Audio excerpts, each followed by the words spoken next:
Crossplay, our video game podcast here at the Whatnauts. It is August 23rd, 2022, and this is episode number 130. Coming up on today's show, Embracer Group strikes again. Gamescom opening night live just happened like 2 hours ago, and video games are back. They're back, baby. They're finally coming out. They're happening. At least they will be like this next week. So that's exciting. Exciting news. My name is Kyle Springer, and I am joined by Alan Busby. What's up, dude? Hello. Adulting is not fun. Video games are mid. Video games are mid. Whoa. What happened to you, Alan?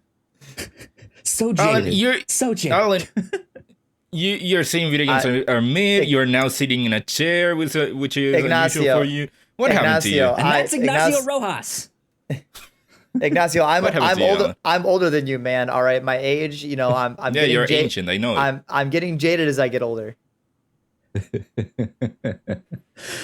this is what happens when you sit in a chair. Yeah, dude. Honestly, this chair has changed. You're sitting in a chair as we speak. It's changed me. I'm not the same person I was. Yeah? You usually sit in front of a couch, not in a couch. Now there's a blank wall that I still haven't moved anything. Not on top of a couch, in front of a couch. Yeah, not even on top of the couch, in front of the couch. Times are different. 2020, we're like post, peak pandemic. Things are different now. Whatever. So we're still in the midst of this like HBO Max bloodbath stuff that is happening. Lots of things have been canceled. A number of cartoons and TV shows and movies. There's been all sorts of confusion.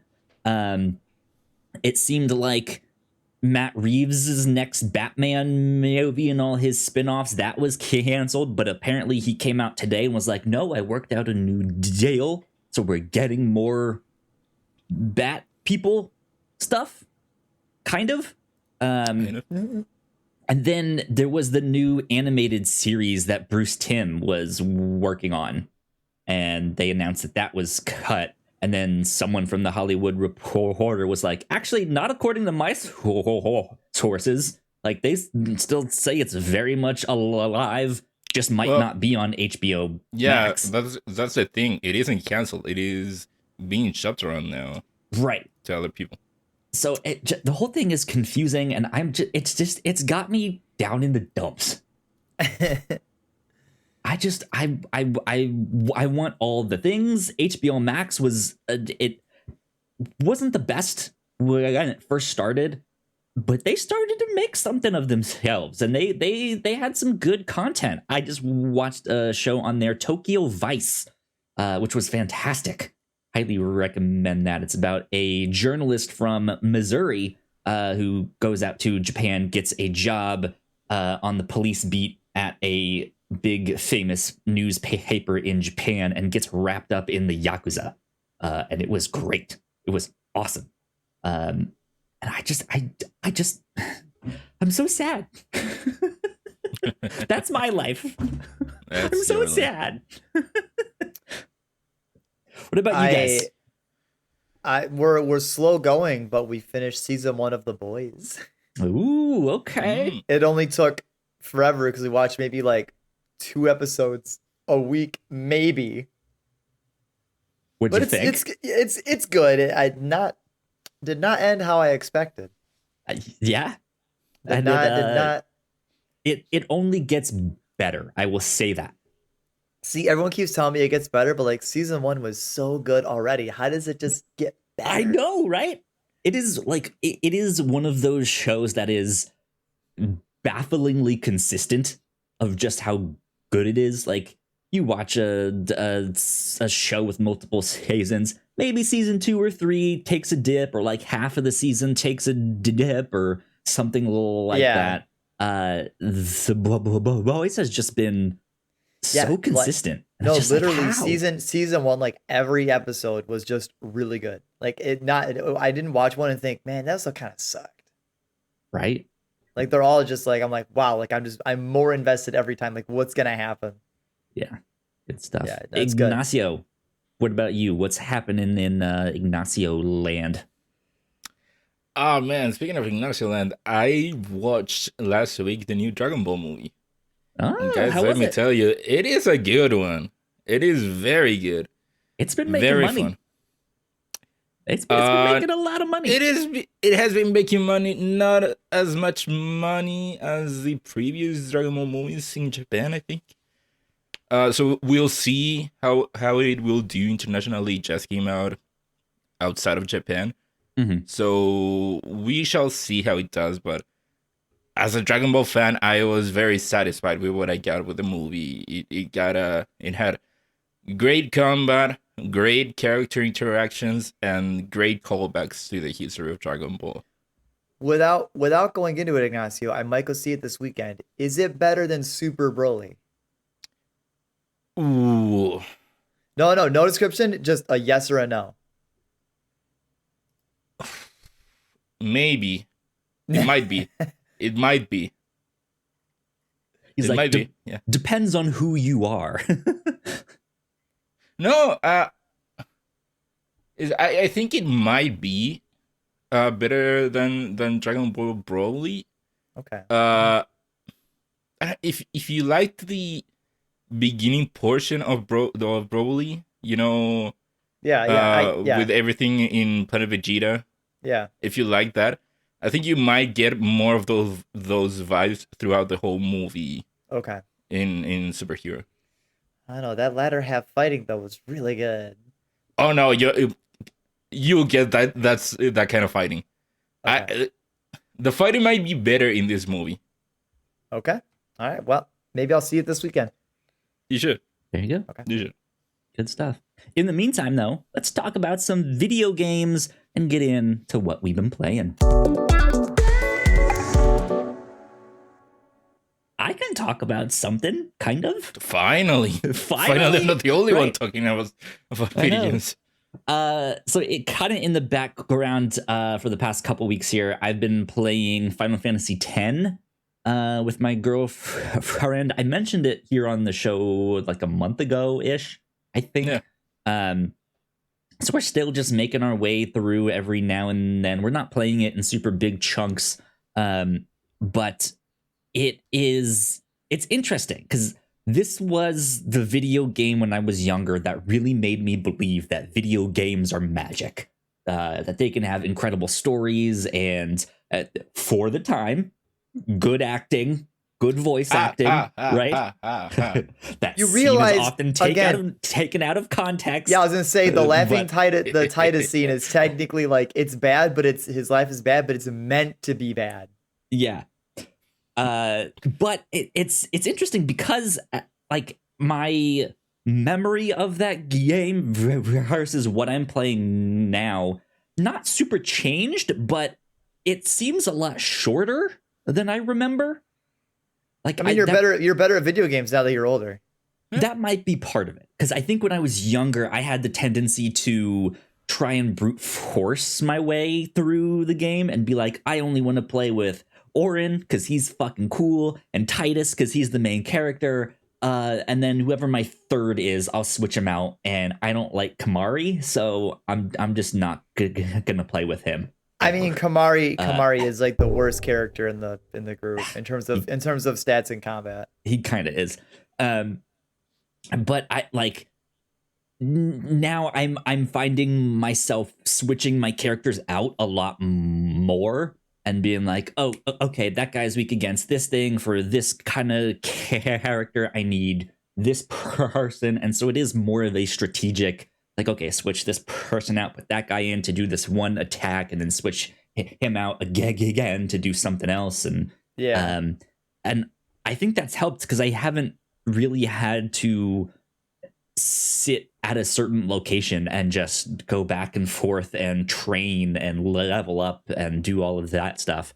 At least as much as I used to back in the day. Like that is my memory of like early Final Fantasy games. Is I spent so long in those worlds that I like there'd be like 2 or 3 days in a row where I'd play for like 3 to 4 hour long chunks of just me training and leveling up and stuff like that. And I'm finding that I don't have to do that much. So I'm wondering, yeah, am I better? Was I just that bad when I was younger? Was I brute forcing it back in the day? It's an interesting. Yeah, I experience. agree, because like I remember playing FF13 when it first came out and I was kind of bad at it. But then like when I played it again years later when I was better, the game felt far easier. I think a lot of RPGs, when you play them early on or when you play them when you're younger, they're all kind of harder than they're actually supposed to be because you don't have that like good understanding of the game yet. Yeah, or at least the way the like combat systems all interlock. Yeah, and because I mean, you can play it, you can fight, you can level up, and like I remember when I first actually beat Final Fantasy X. By time I went to go fight Sin, I had like most of my characters maxed out, and I just whooped his ass. But that took so long to go do all of that. And now I'm probably not gonna do that because I'm kind of trying to just like have that experience of like sharing that story with my girlfriend. Just be like, this is one of my favorite video games when I was a kid. But yeah, that's what I've been up to. That's what I've been playing. I think right now we're just slightly over halfway in the game. We got to Guado Salam. We got to the place where Seymour is like, hey, Yuna, you should marry me. And then she's like, I'll think about it. And then you go a little bit further after that. And then she finally tells the people that like, yes, I think I will marry him. And you're just like, whoa, wait, what? No, don't do that. This? I have a crush on you. So yeah.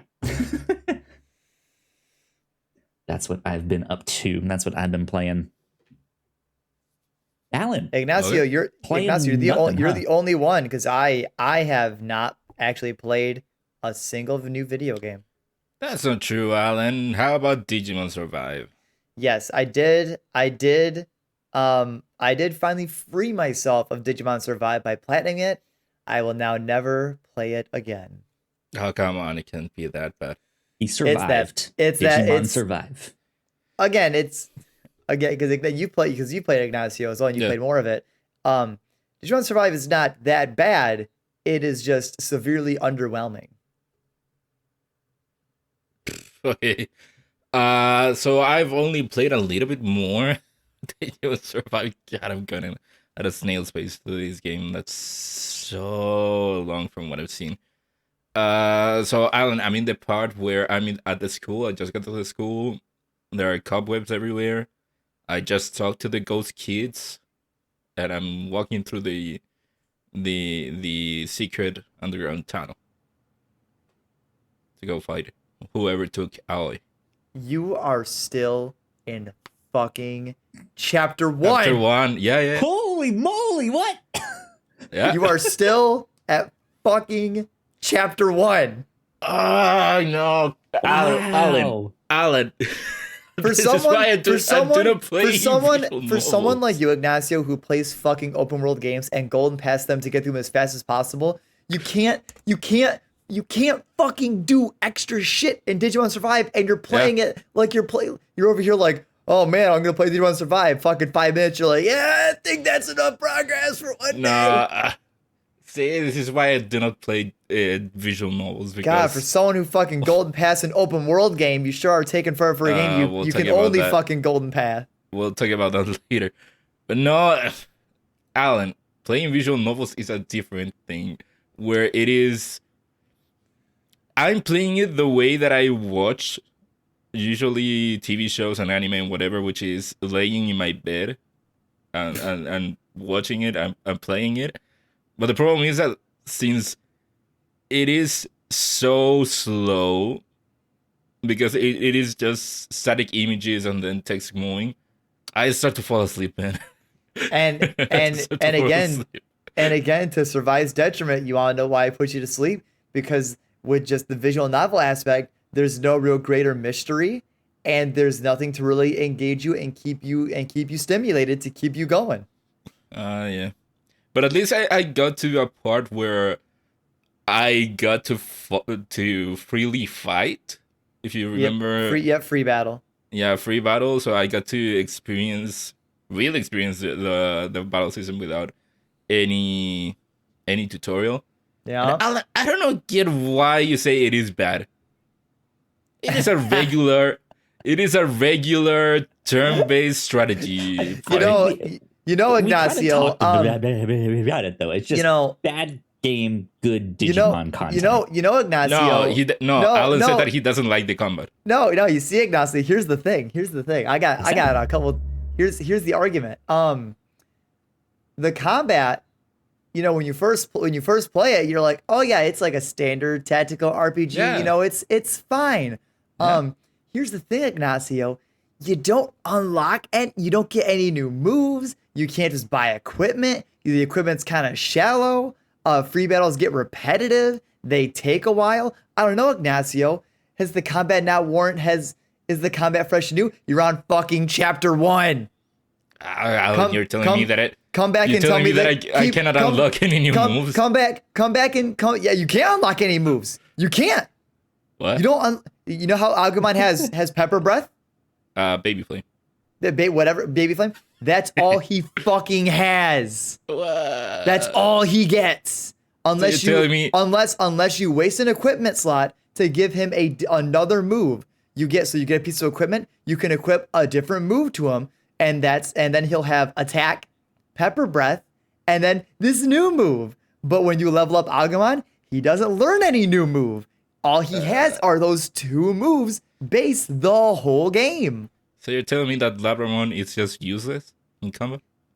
Yeah, those 2. Well, when Labramon digivolves, it'll have attack, and then it'll have the unique move for its evolved form, and that's it. That's all it has. Oh man. I'm still waiting for my Geomon. Oh yeah, I was supposed to have a Geomon. Yeah, I don't have it either. No, Ignacio, I want you to play more Survive. I want you to get to like chapter 10, and then tell me that you still think the combat is great. He's gonna be playing this his whole life. I want you to get over halfway through the game, and I want you to look me dead in the eye and honestly tell me you think the combat is still just as good, if not better, than when you first started. And if you tell me that it is better or it's just as good, you're a fucking liar. We'll see in a year or 2. Fucking liar. Over here, yeah, I just got to free battle in chapter 1. I think the combat's fine. You know what? I was like you once, Ignacio, and then I got farther. Anyways. So that I've been playing. Something that I played way more of is the Dying Light 2. I finished the game. Nice. Okay. I gotta say, I enjoyed the game. I enjoyed the gameplay. The gameplay is fun. And then for the story, I think the story was fine. It had some good moments. Of course, Alan, you know that I golden pathed it the way that obviously. open world games should be played. No, that's not why they're open world games, is to golden path them. That's not the point. It's not the point. Alan, I had to golden path it, otherwise I will not finish the game. It's one or the other. You can pace yourself, Ignacio. Alan, it's like me saying, hey, you don't have to platinum every game. Dude, I played Survive and Platinum before you fucking finished chapter 1. I don't want to hear it out of you. So Dying Light, again, good combat, great, how would you say, movement, sense of movement, wave movement, parkour. You know what I'm talking about. That feels good. Traversal, that feels good. My only complaint with the game, which is something that I've seen other people have problems with, is the ending of the game. So I don't know how much we want to spoil it, but Alan, I'm sure you know my problem with the end is that this whole game have been looking for this one person, Yeah. and then you find her, what, 10 minutes before the ending? 20 minutes before the ending? And she doesn't really matter. Nope. Wow. And she just dies. I'm gonna be honest. Dying Light 2, besides it being a glitch fest, the worst part of Dying for me. Light 2, the worst part of the game is its story. It's the worst part of the game. Damn. I mean, I guess that's why they call it Dying Light, too, not Living Light. You know, Like, I think exploring the world, the combat mechanics, like, I think all of that's still I thought the story fairly was good. fine. Story kind of, well, the beginning of the story with what's his name, the guy that saves you. Yeah. I forget his Hakon? name. Yeah, Hakon. Which He's one? great. The one that betrays you? Yeah. I love him. His arc, I was super invested in all that. But then the farther you got in the story, just the worse the story got. Just the worse it got. I thought it was fine. But yeah, luckily for me, I never had any glitch at all. Never a technical problem. The only one that I had was that, and one of my problems with the game is that it has several missions where the objective was just wait for a call, wait for someone to call you. Well, And then the only technical problem that I Yes. had with the game was that that's one when you go didn't. through the side missions. yeah, Ignacio. When you have to wait for a phone call or wait for a kid to get back to you, that's kind of why in wait, hang on, what am I looking for? Isn't that why in an open world game you're meant to go do open world fucking activities, Ignacio? You want to know the only side quests that I did were the ones where at the beginning you're in the church, you want to talk to this to one character, and she tells you, "Hey, go see if people want to need any help from you." Those are the only side quests that I did. So did you ever do all of like the radio towers to unlock the map? Why would I do that? Alan, I found no incentive to do that. I only Probably found didn't even know the Alan. map was in the game. No, that's one of my problems with the game. The map was useless to me. I don't know if you always had fast travel unlocked, but I only found out that you can fast travel towards the end of the game. I wanted fast travel at the beginning. I looked for it. There was no fast travel. So I thought, okay, there's no fast travel in this game. I just will run everywhere that I have to go. So what is the point of unlocking towers? What are you even talking about? What part? The towers or the fast travel? Well, for one, you're fucking. You don't even. There's not enough time to unpack why you're fucking playing open world games fucking the wrong way. Second, there is fast travel, Ignacio. I know there technically is. Alan. Your fast travel are the bases, the radio towers. No, the radio tower. Because when I wanted to do that, at the beginning of the game, I wanted to do that, and I thought, okay, I'll select the place of interest, see if that has fast travel. No, okay. What about the towers? What? No. Okay. What about the other place? No. Well, I guess there's no fast travel. What are you talking But you about? also didn't go to the city, towers the to city, unlock them? the city. No, I did some towers. And why would you do that? The towers are optional. Why would you fucking do it? It's not part of the golden to path. see You if don't I gotta got fucking do something it. out of it. I barely even unlocked the safe houses. Ignacio, the fucking city you started in is the fast travel point. The ships are fast travel. Radio towers are fast travels. I could fast travel almost Alan, every. I tried. Hang on. I could fast travel when I played the game. I could fast travel almost anywhere in the game I wanted to, Ignacio. The reason I didn't is because there's a trophy for traveling distance, and fast traveling doesn't count. So I ran everywhere, but I could fast travel if I wanted to because I had it unlocked. I don't know what you fucking did to fuck up or you can't fast travel. You fucking probably played the game fucking wrong. I don't know. Alan, the only time that I fast travel was when you go back to the starting city. After you're in the big city. That's when I found out. Because I had to look it online. I looked it up online, how fast travel works in the game. And someone said, oh, it's the train stations. And I thought, well, hell, I haven't seen any train station. I was in a train station for a mission, and it had the the train fast stations are fast travel. travel. Yeah, the train stations are fast travel points yeah, too. But and I thought, okay, so I have to unlock train stations. I have to go to train stations to do fast travel.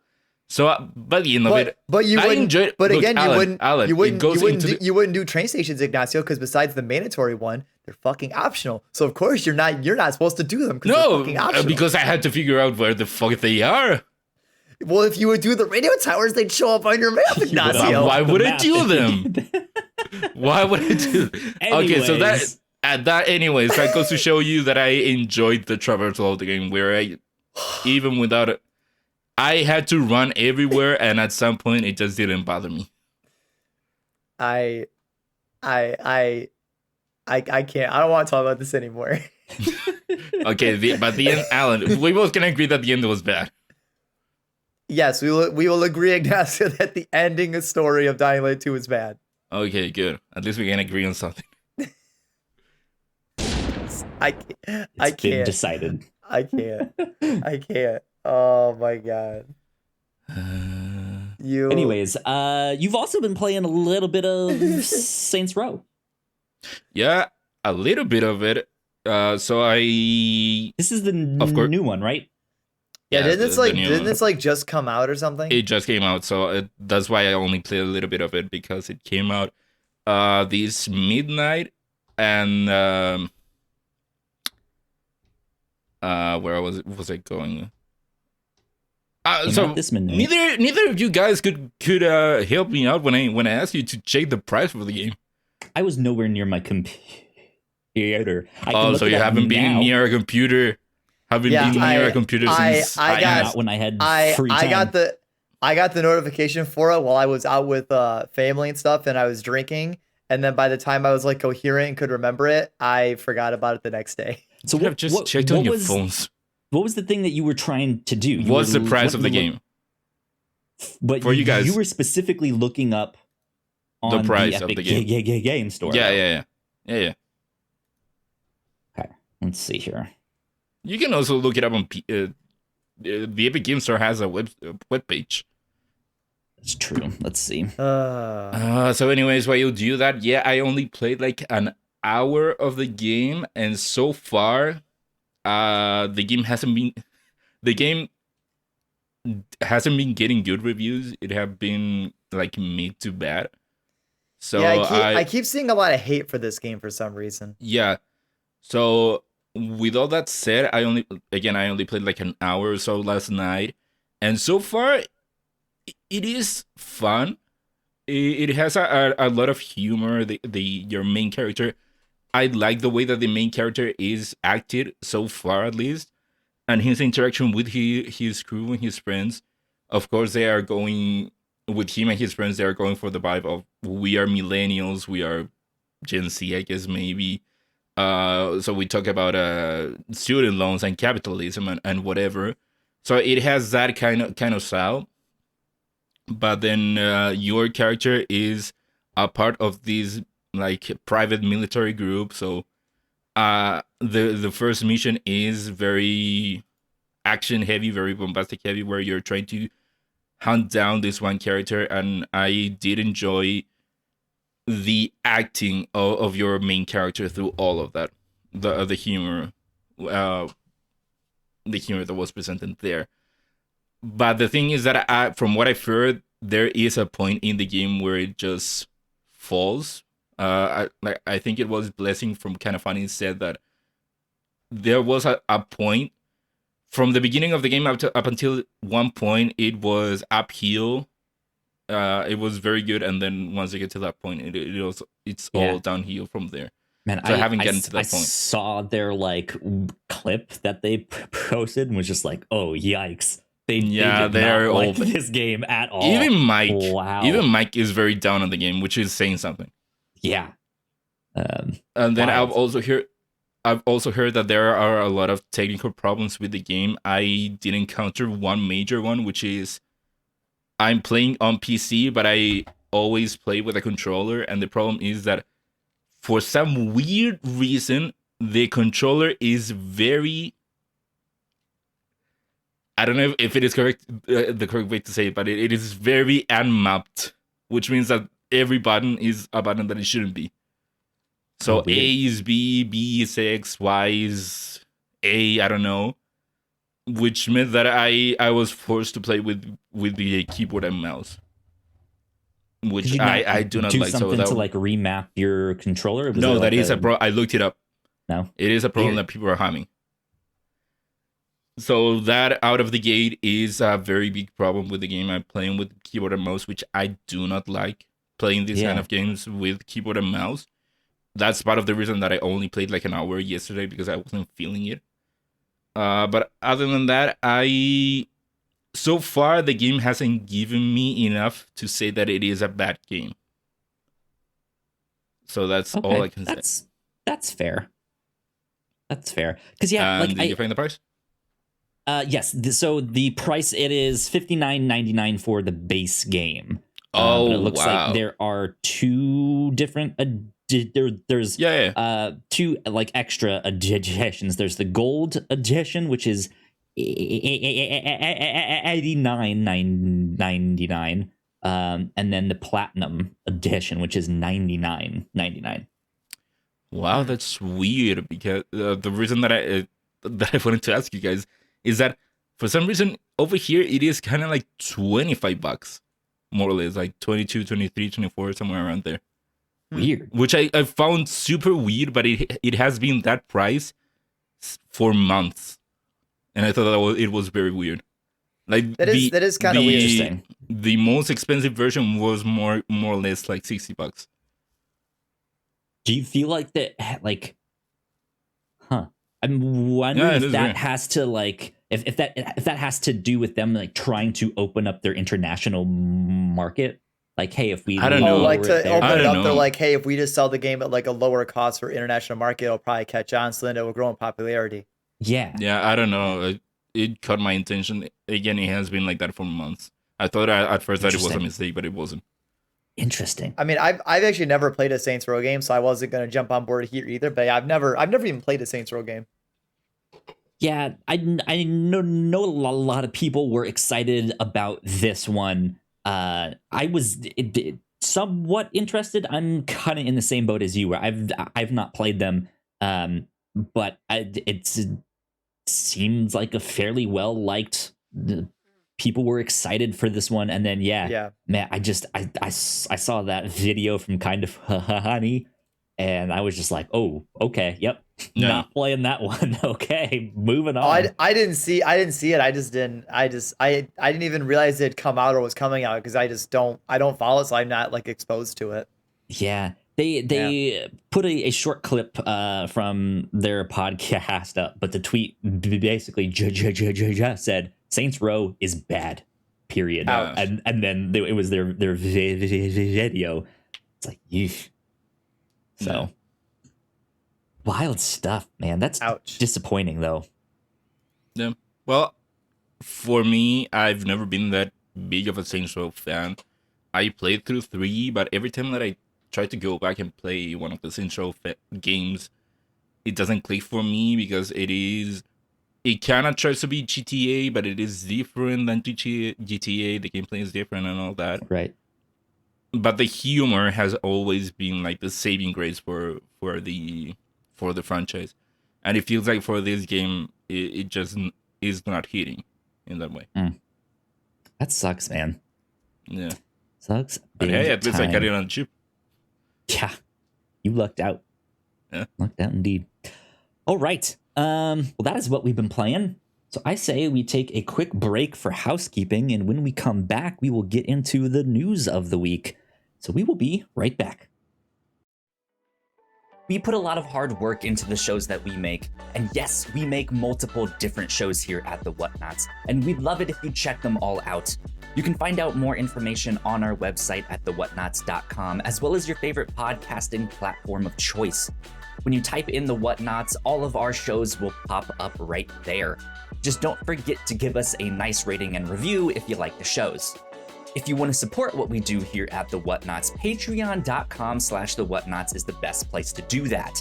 You can support us for as little as $1 a month. You can get all kinds of exclusive content at the $3 tier. You can also get a shout out and a thank you on all of our shows at the $5 tier. You can support us on Twitch by subscribing to our channel at twitch.tv/the Whatnauts, and we would love to have you all join us for our live streams and talk with us in the chat. And lastly, we have merch. If you'd like to grab yourself a shirt or a sweatshirt or a mug or something else, go to thewhatnauts.com/store to pick up some merch today. Here we are back once again. Big shout out to all of our Patreon supporters. Thank you all so much for supporting us. Means a lot. We appreciate it. Cool things that we are up to here at the Whatnauts. We had a slight change of schedule this past week. We did not get to do the captain's log, so that got postponed to this week. So be on the lookout for that one, because I think that one's going to be a lot of fun. Melissa and myself switched podcasts that we listened to for the week. So that'll be interesting to report back and see what we thought. Our She-Hulk reactions have not come out yet. We did not get to do the first one, so we are combining our reactions to 1 and 2 for this week. So be on the lookout for that. And on the review show, we just covered we're about to cover season 5 of Fringe, our end of the month special where we watch a show month to month. We've been watching Fringe, and we are finishing that one up this month. And then in September, we're starting Shame-tember. That's our tradition, where with the first 2 weeks we take turns pitching things that is on our list of shame, things that we've not seen. It might be some big pop culture giant that just like, yeah, I haven't seen that one, like Alan, who hasn't seen any of the Lord of the Rings. That would be on his list of shame. That'd be the shame for that. I feel shame for that. Ignacio, I never will, man. I never will. You can spend your time in a better way.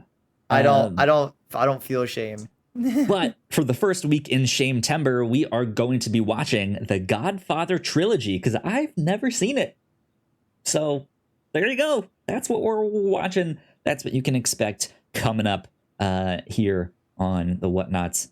But yeah, that is about it for housekeeping. So let's get into the news.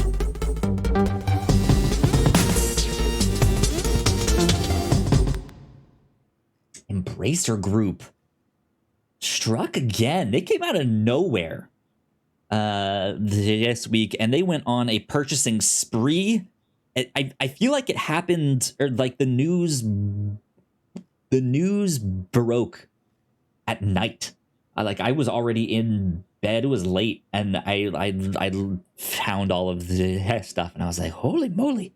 Like I said, they went on a purchasing spree. Embracer Group has purchased limited run games, which they do all of those like sweet collector's editions. Yeah, they release like physical copies of games that are usually always digital only. Yes. They acquired Singtrix, which is a company I'm not familiar with, but apparently they do some kind of vocal processing tech. They acquired Tuxedo Labs, which recently put out the game Teardown. And they acquired Tripwire Interactive, who does Killing Floor, which I know a lot of people like that one as well. But the big one, which is not necessarily video game related, but it is way more than that. But it is way more than that. It is. They bought the IP rights to the Lord of the Rings and more Middle Earth properties from J.R.R. Tolkien. So, Alan, what do you think of the acquisition of your favorite movies, the Lord of the Rings? the movies that I will not watch and the games that I played and didn't understand. So from working third shift, I was actually awake when like the Embracer Group like thing kicked off on Twitter, and it was like the only thing I saw, and I don't understand the hype behind it. Like, I know buying the IP rights to Lord of the Rings and stuff is super huge. Like people were flipping out, but it's like, okay, so Embracer owns Lord of the Rings. Okay, so there might be more Lord of the Rings stuff. Like, this is a good thing. It's good. Yay. No, Go for it. Yeah, for me, the wildest part of this is the IP rights for Lord of the Rings, because we've known Embracer That's Group. huge. We've been hearing about Embracer Group because they just keep buying game studios. That's what we know them for. And then to come out and not just get licensing rights. It isn't like a publishing partnership or whatever. They straight up bought the Lord of the Rings IP. Yeah. They can do theme One of the parks, they can do biggest movies, IPs shows.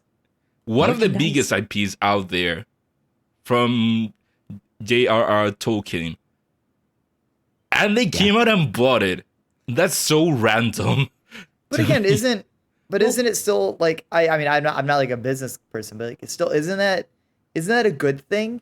Because if Lord of the Rings is so successful, that's a really good thing for Embracer to Good own. thing for them, yes. For them. But isn't it still good for us? Because then Is they it? might make more Lord of the Rings content. Because if they I mean, own it, more might Lord they of the do Rings something stuff with was it? Doing a already in good the job works. using it. Like, They've been doing a good job using the IP, whoever owned it before. Yeah, but there's yeah. that Golem game. There's a new Lord of Golem the Rings game. show that's on the way. Like there is, like it's not like it's a dead IP, and it's been Did like we Warner haven't not had own stuff. it? Who owned? I'm not sure who owned it exactly. But Or was but it just the estate? it might have been the estate, but it's such a huge IP that is still relevant today. Like that, I think that's what's kind of baffling. Yeah. The thing I want to point out is that we know Embracer Group from them buying up all the video games, or all these studios and publishers and all of that stuff, and they've released a number of things. They've released a number of things quietly, or some things that maybe just don't pop up on our radar. Yeah. But they've not only been buying video game stuff.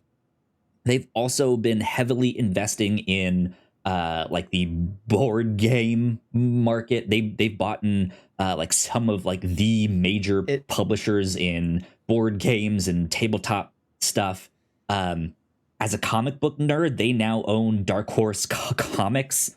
Yeah, if you guys know like Hellboy and stuff, that's all on Dark Horse. It's not video game related, but like there's been a lot of giant purchases recently. Because I think it was a couple days ago. It was very recently. eBay actually bought TCG for the collectible market.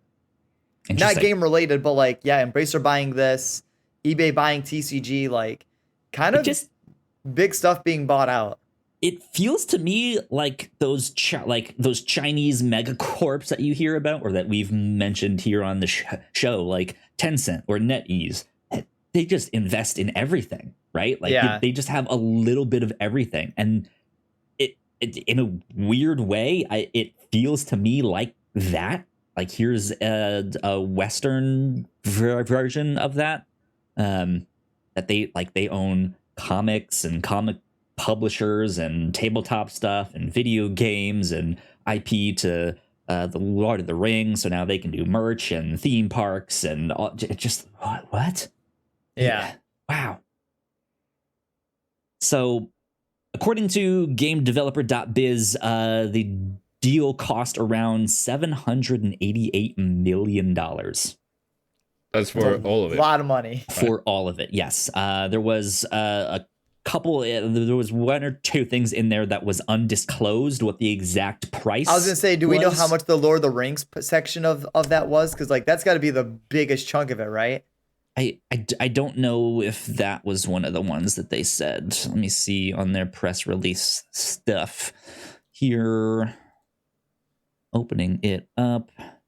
Quick overall search, skimming it with my eyes, with my eyeballs. I'm not seeing a price. The parties have agreed not to disclose specific terms of the transaction due to commercial reasons. Okay. So, and that one was for specifically.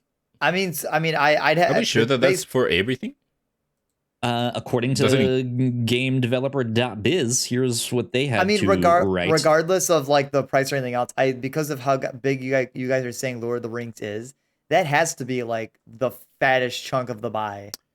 Yeah, because I was trying to figure out the history of the rights to the Lord of the Rings, and apparently, what's it called? The Soul Sense Science Enterprises owned the rights to the Lord of the Rings, and they put them up for sale this February. And so I'm reading this article, and it said that it was projected to fetch at least $2 billion when it was being put up to sale, which sounds about right for an IP like The Lord of the Rings. Yeah. So I'm guessing that it has to be somewhere around there, and that price doesn't include. Well, nice. Yeah, so it might not include that. But here's what Chris Kerr at GameDeveloper.com wrote. The company has announced a total of 6 acquisitions at a combined price of SEK 8.2 billion, which is around 788 million, comprising 4 buyouts, 1 undisclosed deal, and 1 major intellectual property acquisition that will essentially grant it the keys to the world of Middle-earth. So, wild. Because if Lord of the Rings is included in that price, that will be the deal of the century. Getting you for that'd be cheap. steal. Interesting. There you go. So yeah, I don't have much else on it, but I mean that's a lot of money. They have been embraced. Speaking of, though, that brings us to like 1.5 here on the news stories. Embracer seemingly confirms that the Knights of the Old Republic remake is actually just changing developers. I think last we heard it was delayed indefinitely. There was some issues, stuff like that. So this is coming from PC Gamer. Let's see who's writing this one. Let me look up the name. This is coming from Tyler Culp. And they write, despite a recent Bloomberg report that Knights of the Old Republic remake was delayed indefinitely, the game might still be on its way this year. According to a financial report from Embracer Group, the IP-hungry parent company of the studios working on the game, one of the group's AAA projects has transitioned to another studio within the group, and that it isn't expecting any material delays for the title based on this transition. The company said the delay was to ensure the quality bar is where we need it to be for the title. That sure sounds like it could be the result of what Bloomberg called a studio shakeup after the project suddenly lost 2 directors after the higher-ups were unimpressed with a vertical slice or an internal demo to showcase the progress of the game. As a result, developers at the studio told Bloomberg they didn't expect it to come out until 2025. So potential good news for Star Wars fans there who want the KOTOR remake. There, did you guys play the original one back in the day? Nope. I think the only Star Wars game I've ever played was Jedi Fallen Order. Oh wow! One of my first I'm telling you, I'm not a Lord. Games. I'm not a Lord of the Rings fan, and I'm technically. I mean, I've seen the Star Wars movies, but I'm technically not a Star Wars fan. I was gonna say you know those are 2 different IPs, right? Yeah, but like they're juggernauts in their field, though.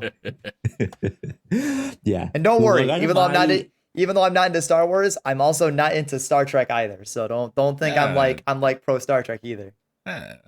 Who cares about that? Star Wars Shadows of the Empire was one of my first video games on the N64. For me, it was. Well, now that you mentioned it was N64, Star Wars Racer for the N64. That was one of my good friends one had too. it. And then one that I had was Episode 3 for the PS2, which I liked so much. even to this day, I sometimes go back and play it. Yeah, That's I don't. cool. I don't. I don't was have also anything a on Rogue this. Squadron. I don't. I never played it. I don't really have anything on this story, but I mean, it's. I mean, I don't think we don't know much of the KOTOR remake, do we? I don't think we know anything. So changing developers, I don't think really matters too much right now. Yeah. It was being Aspire. remade by Aspire, yeah, who Yeah. I think worked on. Did they work on They the did like original? remasters. No. They worked on Aspire, something Star Wars. but I think that related, they though, right? mostly did remasters. Okay, interesting. Yeah, Good to because I know. remember it being a big thing that they were doing a remake now. But still good. Still good. Well, let's move on because Gamescom is happening now. Today. Yeah, Today. it started today, the day that we are recording this. Opening Night Live had their opening night live. That's what it was. Even though where I live, because the time zone, I like how it's opening night live, but like afternoon. it was daytime. Yeah. Yeah. Yeah, so let's go through all of the stuff that they announced here. They had a 2-hour showcase celebration thing. Showcase is not the right word. They had like awards, premieres. They had stuff in there. Yeah, all sorts of things. It was a good celebration. But if you were expecting just like a quick showcase, it was not that. No, it was definitely not quick. I know when we got on the call to do the podcast, Alan, you were like, yeah, I watched most of it. While we were doing like our running around, like while we were driving, I was watching opening night on my phone. Dedication, man. I was watching it, man. I wanted to see, and I was at one point I was so like brain dead from like what I was watching. I was like, you know what? I'm not vibing, and I closed the stream. I was like, we out.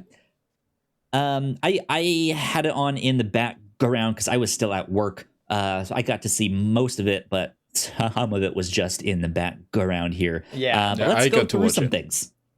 Let's go through some things. One of the first big things is a new IP from an ex-Rockstar developer from Build a Rocket Boy Games. They announced Everywhere. Yep. Which I don't know about you guys, but seemed kind of like a Fortnite. Not that's redundant. I don't know if Fortnite. Before we actually go any further, we need to get one thing straight. This like showcase, this event, opening night live, it was very, very space focused. Yeah. Like that. Well, to the point that they had someone from the space station. Yeah, literally this event was like this was like going to a theme park, and it was just all space. Like at one point a trailer popped up, and my only reaction was another game in space. I mean, space is big. It's huge. There's because I'm reading the little like write up they have of Everywhere, and it's just based off the teaser trailer. There's shooting, drivings, explosions, space. I'm like, come on, man.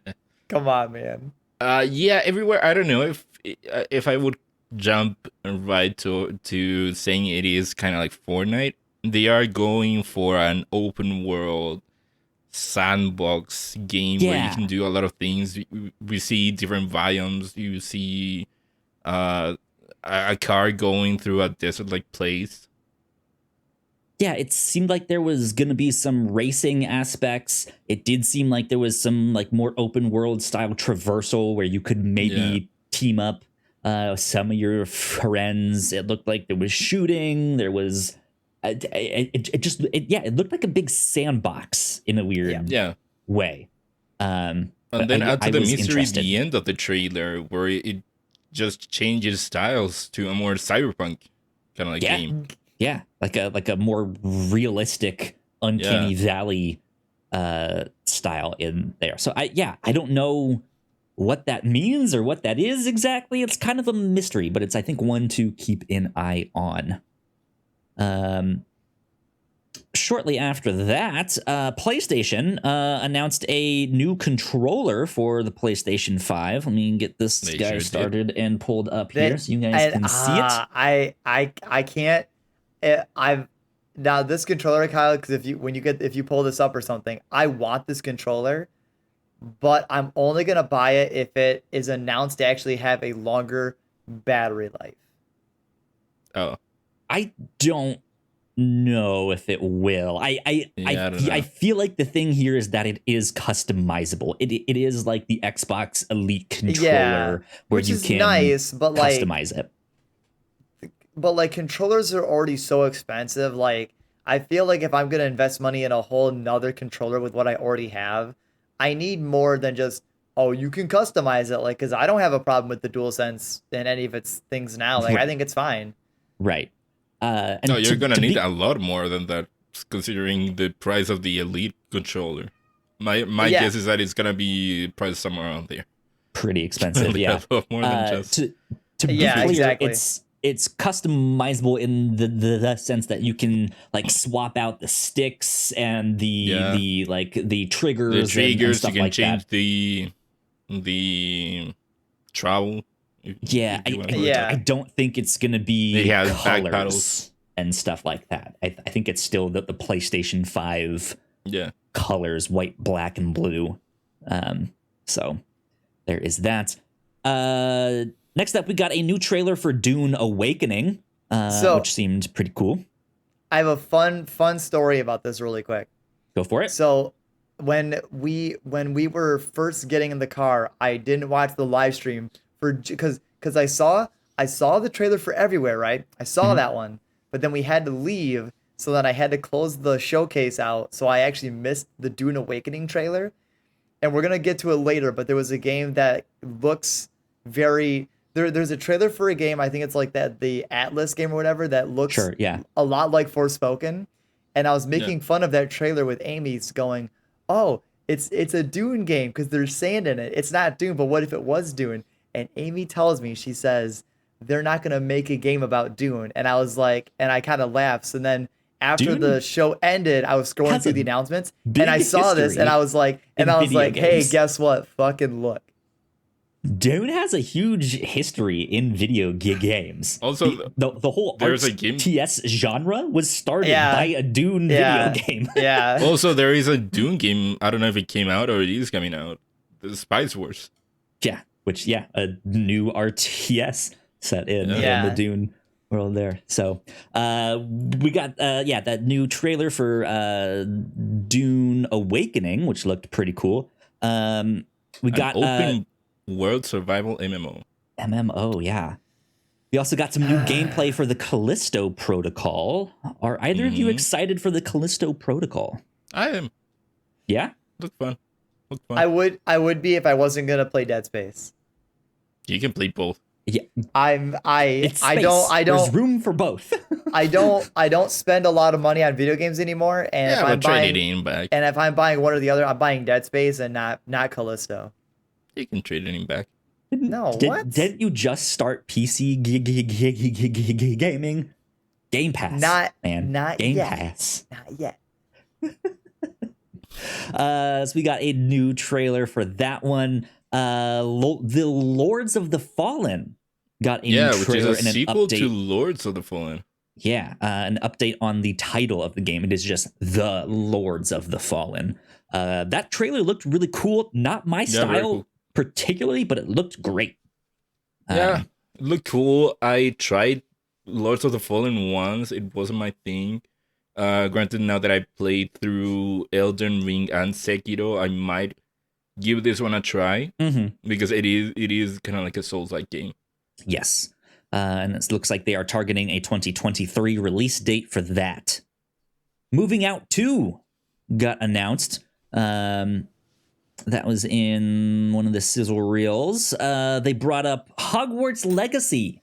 Got a new story trailer for that one. Yeah. I was man when Geoff got on stage and was like, "All right, who's excited for Hogwarts Legacy?" I was like, "Oh no, please be good to him. Please be good to him." No, the audience fought for it. Yeah. Thankfully, they were like, "Woo, yeah!" I think that they. But I was like, "Oh man, that is Yeah, that's shaky ground there, you're my dude." yeah, you're tossing a coin there with the reaction, but they popped for that one way more than I think the other times that he did the same thing.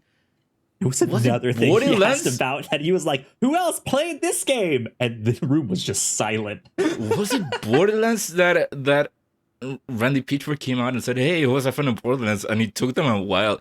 I don't know if it was Borderlands. There was one time when someone I don't know if it was Geoff or not, that who was excited or who was a fan of whatever, and he took them a while. I to can't cheer. hear you. Yeah. But yeah, they showcased Hogwarts Legacy. It was a story trailer. It wasn't gameplay, and it It confirms showed what. like some gameplay. We've already seen gameplay though. We've seen Yeah. some stuff. Yeah, we've seen some stuff, but I'm for actually me, interested. yeah, for me, in this the one. most important thing to get out of the trailer is that it is showing you that what we had suspected, which was that it is going to tap more into the morality of it, going from lightness to darkness, like kind of going That's cool. between Yeah. that line. They show in the trailer the characters practicing one of the forbidden spells, the Cruciatus spell. Yeah. There you go. That has After been that, decided. we got a trailer or a reveal trailer for New Tales from the Borderlands. And that is exactly what it is called. New Tales from the Borderlands. And it looks like it'll be released on October 21st. Yeah. Not from Telltale. This one is being made by Gearbox. Correct. Yes. That is an important distinction there. We talked a bunch about Dying Light 2 earlier on. That is getting an expansion called Stay Human. That'll be out October 13th of this year. Yeah, like a That Coliseum got a trailer arena thing. Yeah. as well. Mhm. It didn't give me much story expansion vibes. No, Yeah, it's it probably was- just going to be like a way to just to have more combat and just everything. Yeah, else. it was very much like, hey, you're in a Colosseum, fight. Yeah, pretty much. Didn't seem like there was much of a story there. Yeah. They showed off Kinda for the another better. pirate game called Tortuga, A Pirate's Tale. Not much is Yeah. really known about that one.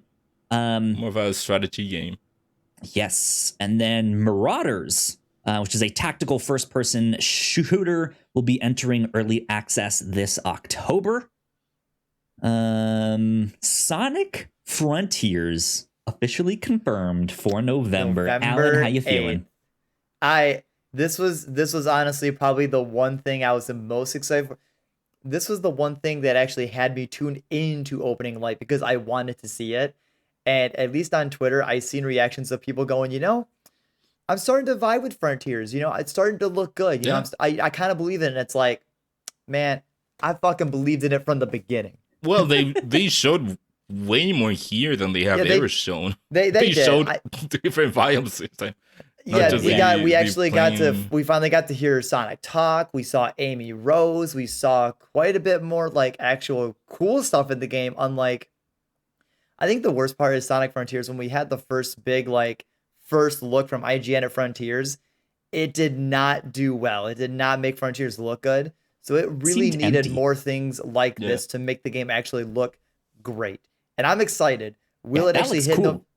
Will it actually hit November 8th? I'm kind of iffy on, but I believe.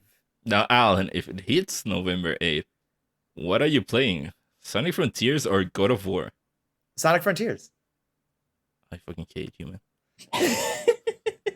Listen, Ignacio. All right. He Ignacio. will play God of War if you beat Digimon Survive by November 8th. Yeah, if you beat Survive by before Ragnarok comes out, I will play Ragnarok first. Now, funny story. Went to GameStop today because we swung by there, right?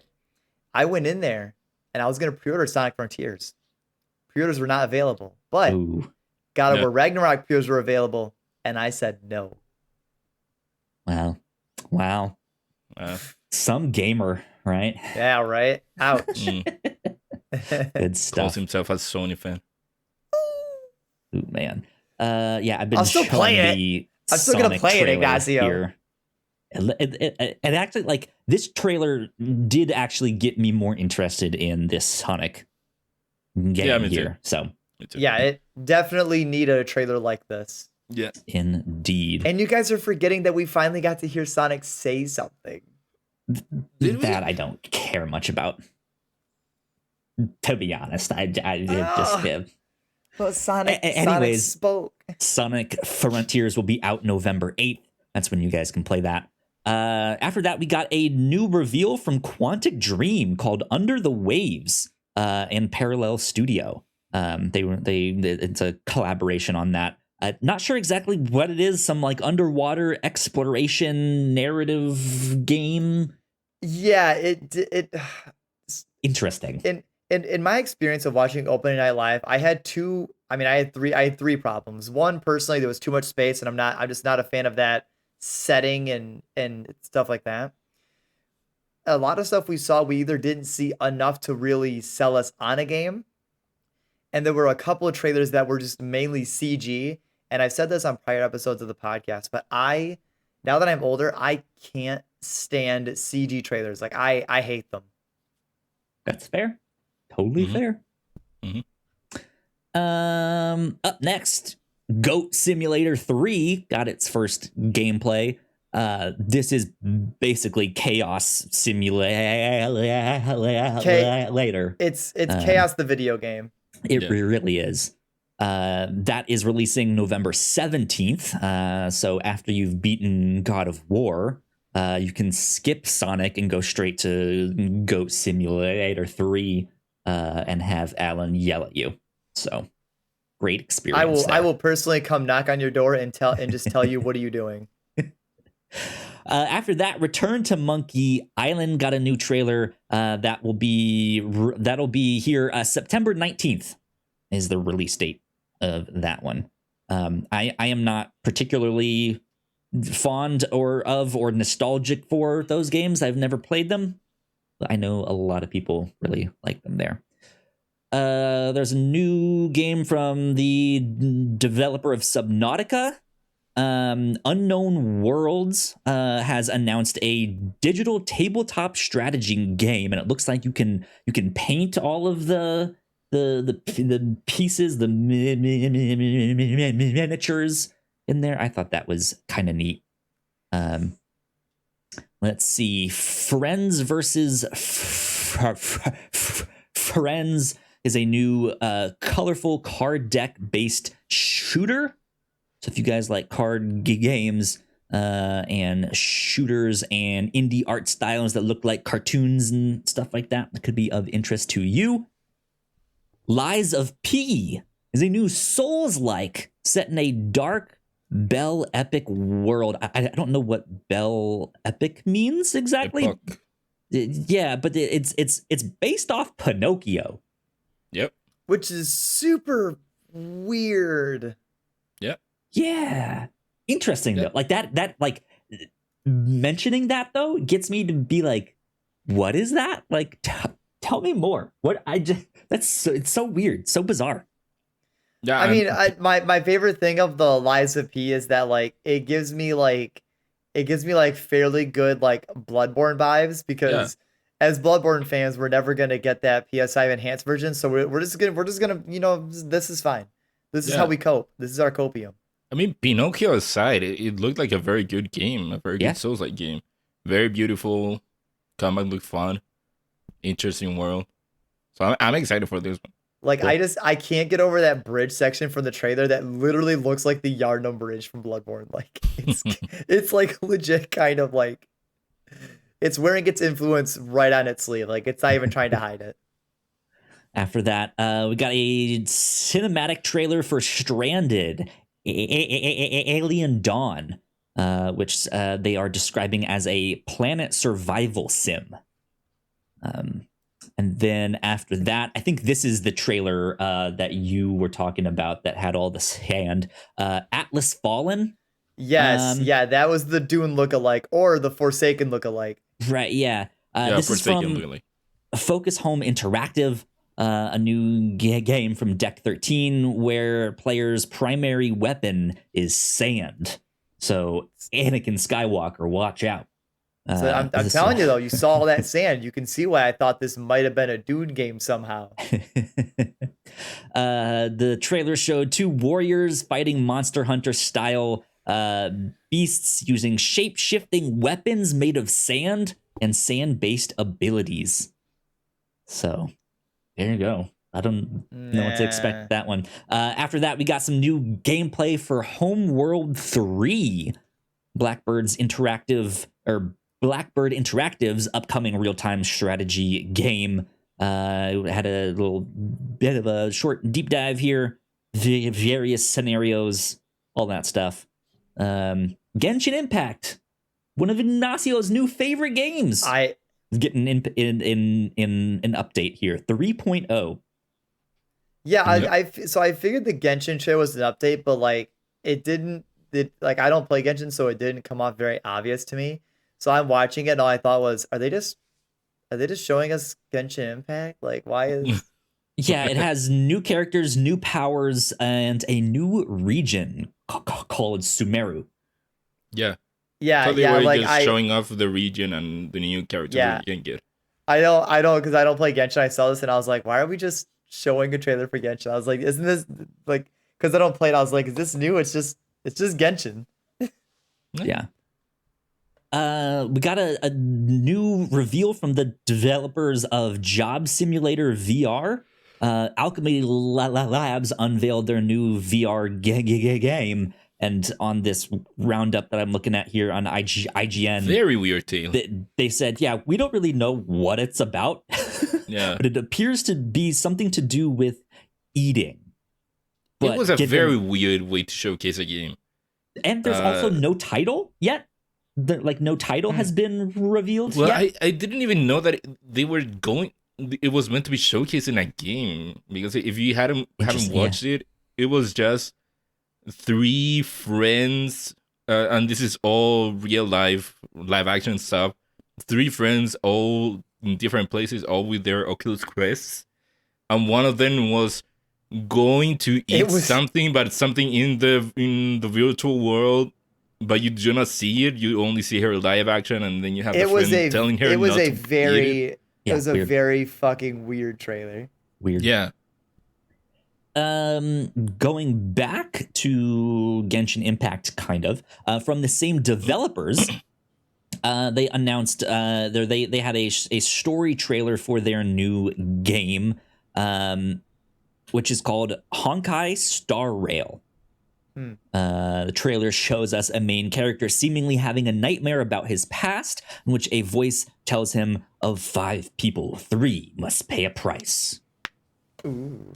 So, all by riding on a train in space. Mm-hmm. Good old space. After that, we got a new gameplay trailer for High on Life, which they announced this game a while back, and I have to say, I was very, very interested in the game when they announced it. I didn't get to watch this full trailer, but it was on in the background. I thought this sounded terribly. Yeah, oh my god. This was the trailer this was the last thing I watched, and after I sat through and watched this, and before this was even over, I was like, I'm fucking done. That being said, I like the concept. The VR trailer was probably the most weird trailer. I think High on Life probably had the fucking worst trailer at the whole thing. Like this, High on Life, I didn't hear this game before now. This game looks fucking terrible. I'm interested in the concept. I like it. I think what they're trying to do is interesting. I think it's funny. I think it could be a neat spin on the stuff. It felt like this was a trailer that like leaks online and the effects aren't done, or like the sound isn't there completely. It was just like, this like I and the wasn't trailer even fully was paying attention. So and the trailer was my mind, and the trailer was long. Oh my god, it did go on for a little bit. Yeah, this was. I love Geoff Keighley. I think he does a great job.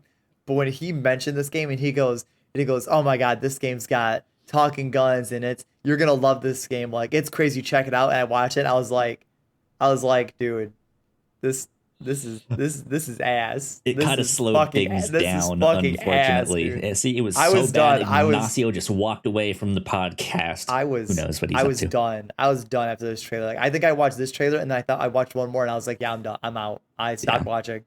Up next, though, we got a new trailer and a release window for the upcoming Expanse, or for the Expanse, which is the Telltale Games' new game that is coming summer 2023. I love the Expanse. The show is fantastic. I want to go back and read the books at some point. Yeah, I'm super stoked for this game here, and I believe this is a prequel to what was in the show. So Okay. I'm excited about that.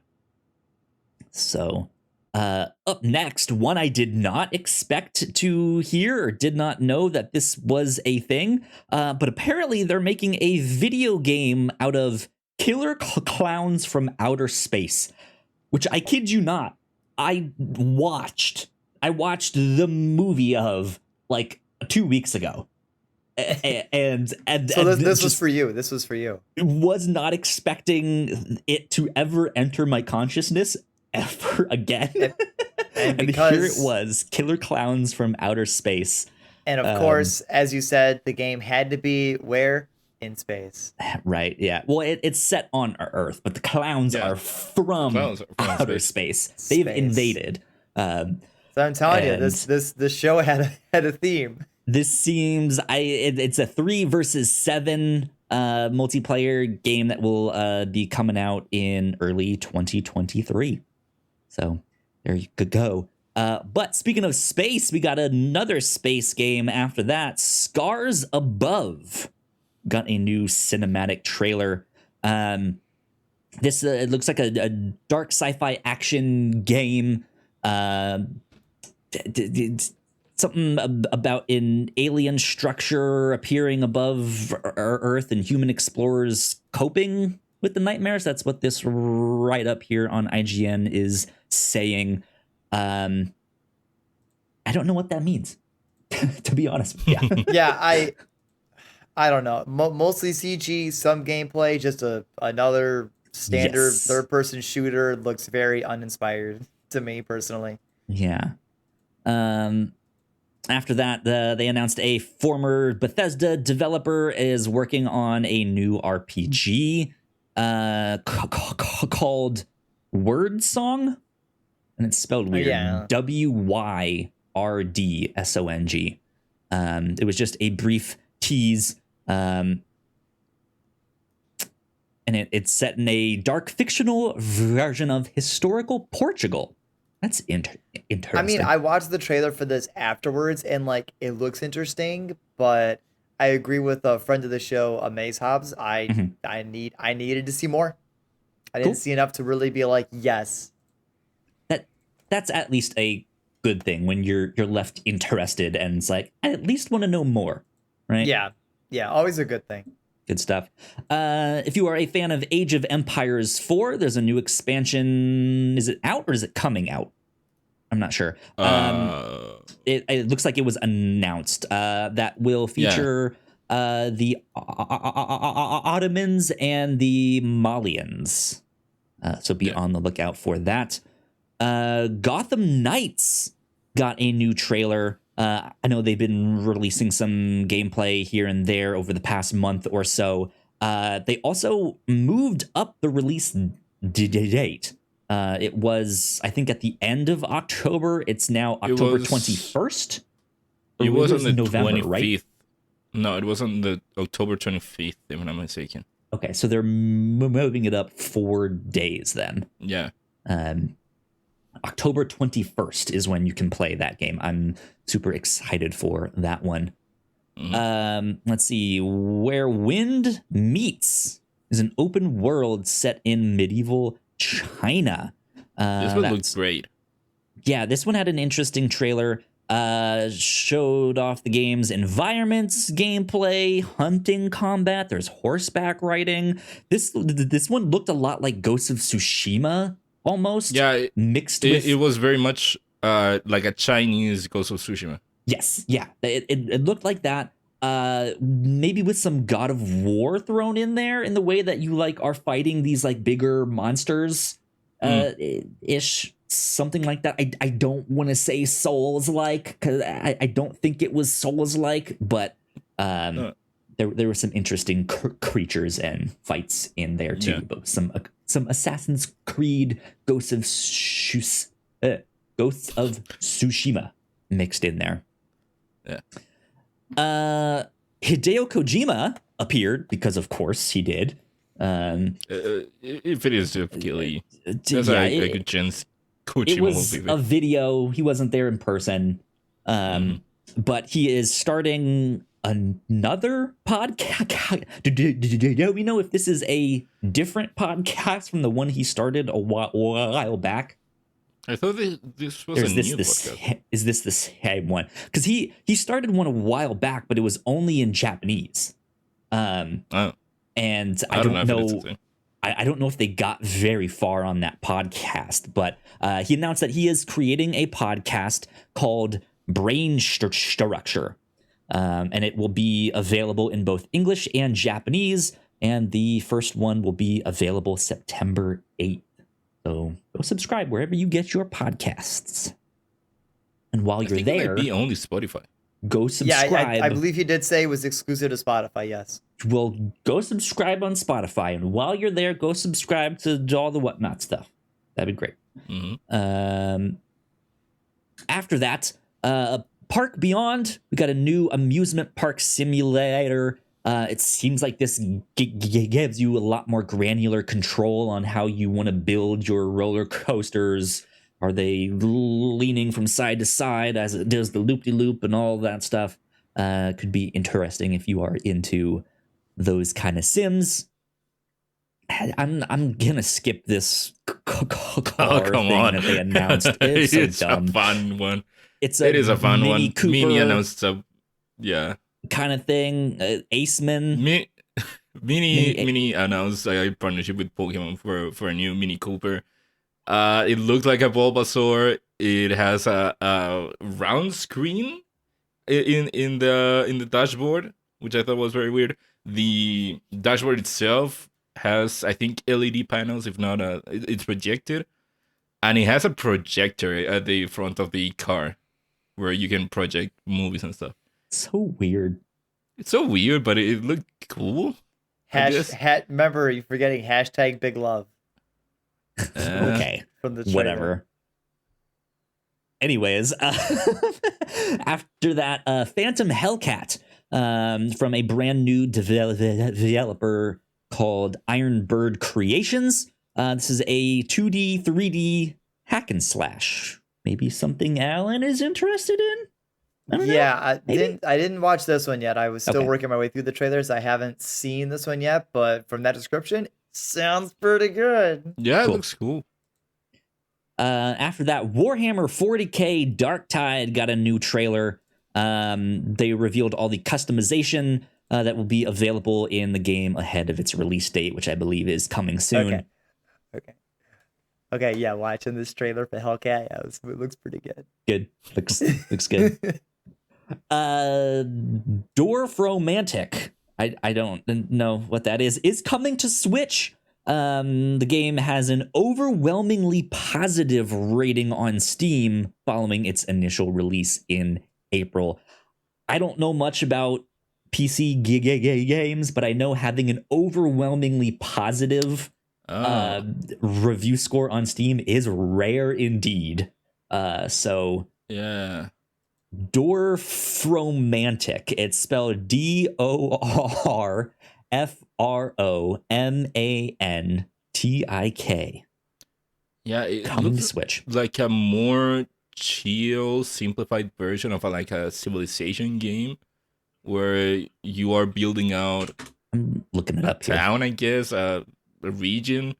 You can build a forest, lakes, houses, and all that, all with a hexagon grid. You can build rails. I just pulled the trailer up for those of y'all watching the YouTube version. Yeah, it It's looks got like these, town builder simulator thing. like a more advanced Catan. Kinda, yeah. But it looks real chill, looks calm. You like just like mapping out your town and getting into sim games. That one could be good. Don't vibe with these kind of games personally. Yeah, not for me personally, but hey, overwhelmingly positive on Steam. That's saying something. So there you go. Okay, let's see. Let me go back to my notes over here. Blacktail's latest trailer shows the good and evil of witchcraft. A game about witchcraft and the legend of Baba Yaga. Interesting. So a John Wick game. Yeah. The Outlast trial gets a creepy new trailer. I get a feeling you guys haven't watched John Wick. No. No. They call him the Baba Yaga. I'm sorry. I mean, the Baba Yaga has been around a lot longer than John Wick. So. You guys didn't get the joke. Okay. The Outcast trial got a new trailer. This looks like a real creepy, scary one. It'll be looks like a sample of the game will be out on October 28th through November 1st. So around Halloween, right there. It looks like you can play like a demo slice of the game. And it looks like that. Yeah, that looks like a closed right up your alley? Beta. Hell no. They can skip me. I don't want none of that. Kyle doesn't like his scary games. You already know this. What? You should know that. What are you talking about? Ex-Battlefield devs' new shooter revealed. The Finals is what it's called. Embark, a new studio created by ex-Battlefield developers, has teased The Finals, a new competitive shooter. Looks like it's wrapped in a game show format. Very quick tease, full reveal coming in September. So there you go. And yeah, that was it, Finally. Guys. There was nothing else announced. Wait, Kyle. There's Nothing one more else. thing. Yeah. What do you mean? Did something rise from the dead, Ignacio? Something we didn't think was going to be here? Literally. Yeah. Last but not least, we got the official. We finally got the official reveal of Dead Island 2. We got a new trailer. The last time we saw this game was 8 years ago. So I was scrolling through Twitter before the show started, and I saw a tweet from the Dead Island 2 developers, and their caption to the video of the trailer was, "Yes, these last 4 years have been dedicated to this game," and it's like, wait, what? The last 4 years? So before we actually started the podcast today, I even mentioned that we haven't seen Dead Island 2 for like 6 years, but I actually went on YouTube and looked it up. We saw Dead Island 2 at E3 2014, 8 years ago. Let me see. I'm going to pull up the trailer here for everyone. 8 years ago. Wow. And the game is finally back. That means we saw Dead Island 2. We saw that trailer. I think the year after the PS4 launched. Yeah. And now here we are getting it a few years into the PS5's life. Was it 2014 or 2015 where we got the Kingdom Hearts 3 review? I think that was 2015. Well, it might have been 13. 13 or 15 maybe. That's still a long gap. Like I don't even remember. Like I know people are excited for it, but like, are people like really excited? Because like I know Dead Island 1 was still loved, but it wasn't like a great game. Yeah, no, it was very much like in that AA area, I would say, of games. Yeah. And it is interesting seeing it now right after playing Dying Light 2 because Ignacio, Light. Really quick, the Kingdom Hearts 3 trailer, because I looked it up. Are you talking about the very first one where Sora picks up the Keyblade from the beach? Where he is in the island. That was E3 2013. Okay, Good 2013 God, was. man. Yeah, never mind. Where I was going is that yeah, we haven't seen the Dead Island 2 in 8 years, and now right after having played Dying Light 2, it is interesting seeing the game here because it reminds me a lot of that game now. But the problem is that Dying Light came out as an, I don't know, a spiritual successor to Dead Island in a way, but the added thing that they did for the game was mixing Dead Island with kind of like Mirror's Edge, and that's how we got the The parkour of Dying yeah. Light. Yeah. And so seeing this game now, I feel like I'm gonna miss a lot the parkour.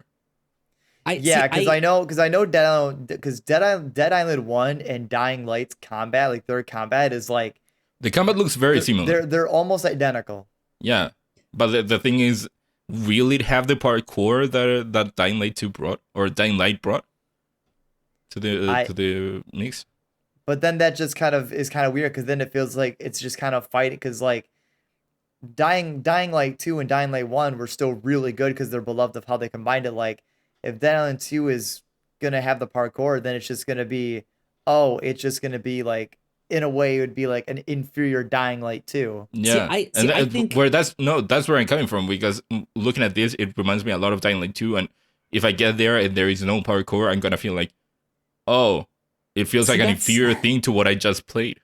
See, I view them as really different game. Like Dying Light 2 to me is about the parkour, less about the like killing and destruction and like all the weapons you can use. Like whereas Dead Island is more about the creative weapons, the destruction, like the crazy kills. Like that's that's what I'm hoping this game will do, and what they will double down on is just all the wild ways you can murder some zombies. But even then, it still might be competition, because like Kyle, sure. I agree with you. Dying Light 2 is kind of more about the weapons and the explosions. But the thing is, Dying Light 2 has more emphasis on like the parkour, but it's not even just the parkour. It's actually how your parkour interacts with how you actually fight as well. Like the parkour is also another form or an extension of the combat. Yeah, like I'm seeing here, there's a part in the trailer where you're fighting zombies, but there's a truck right behind the zombies, and my reaction to that in the game would be, oh, I'm gonna go jump up top the truck and then jump from there down to the zombies and kick them in the face while I'm going down and stuff like that. Yeah. That's why I mean, think these games in the Dead Island 2 trailer, there's also a part where he drop kicks an enemy, which is literally in Dying Light 2. Yeah. So it's going to be really interesting how this game guns are literally in Fortnite. So is this a copy of Fortnite? Actually it is. Speaking of guns, Alan, since you played, apparently you went through all of Dying Light 2. Did Dying Light 2 have guns? Not really. Dying Light 1 had guns, but I never saw a gun in Dying Light 2. Dying Light 2 has, I think it has a gun. I'm pretty sure I remember having a gun at one point, but it's not like, it's mainly just about like the weapons that you forage and craft together. But Dying Light 2 is definitely more focused on shooting, so it's definitely gonna have more guns, which technically gives it a little bit different of a spin than Dying Light.